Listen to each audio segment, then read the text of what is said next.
she's beautiful, she's sexy, you know. So she likes sports, which I do as well. And yeah, we just get on very well. What I like most is that you always challenge me. You're always trying to push the boundaries and do more, and in that way sort of she's really just challenging me to see things differently and think, you know, not just be okay with what happens, just, you know, really challenge how things are. We do have these discussions and we don't always agree, but at least, you know, it's just it's a very good thing. Just always different points of views, and I think the fact that we are different, but we sort of grow together in a way.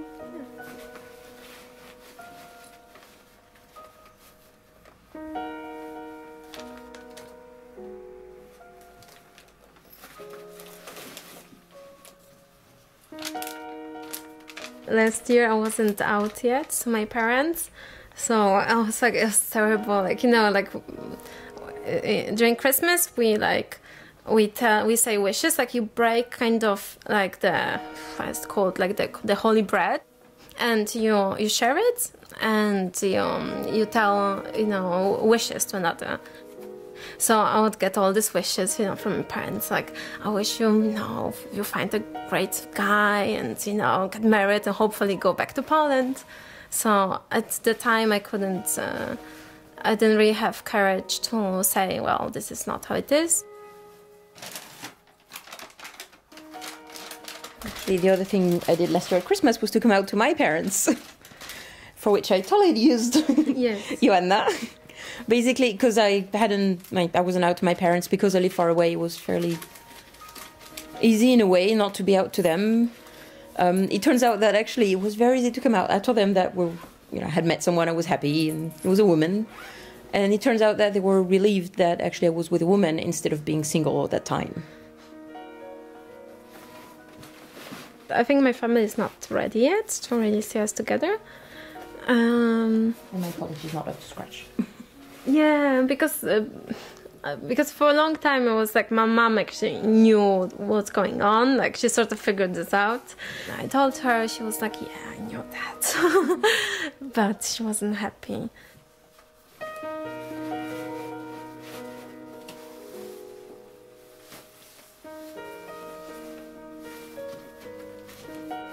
So the Christmas plans basically this year are that you shall be driving to your family in Poland, 9 hours away, and I will be driving to my own family in France, another 9 hours away, just in different directions, and we'll be spending Christmas apart basically, with each family, and then meet back up here afterwards.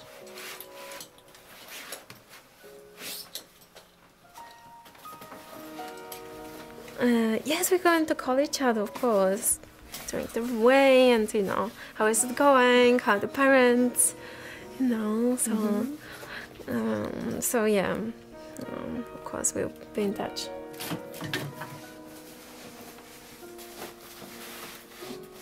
Christmas is really just a moment where I see all our family and we have a nice dinner, so it would be nice, but I don't feel that badly about not spending Christmas together.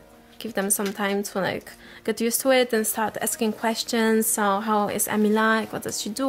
You know? But at the time I just want to be with them to show them that I'm still the same person. I care about them, you know, and so just that they don't feel like they lost me to the queerness or something.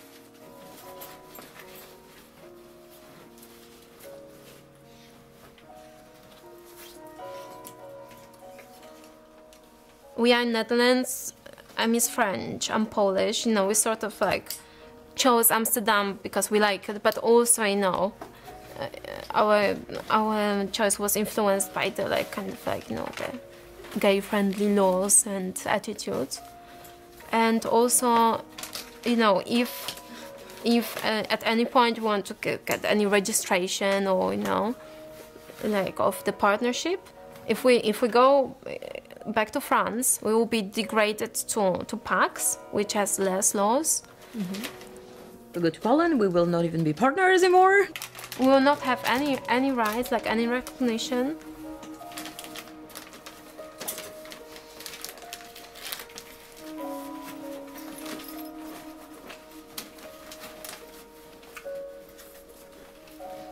One of the basic rights in Europe is freedom of movement, which in actually many cases nowadays for queer families or queer units, you don't have. Because, as you're saying, if we have children, we can't go to Poland, but we can't go to many other countries that don't recognize it. And even if it's not a question of law, that, even if a law was passed that, whatever, if we have children, then we both would be the official parents. There's still that stigma and that just culture is different. And there's, 2-3 countries in Europe to pick from?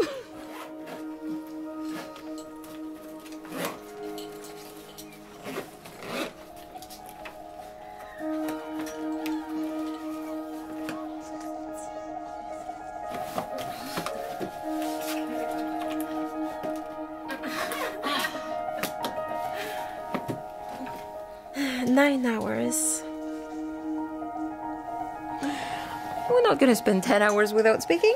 Yeah. We might, but just different directions. Just going east and west.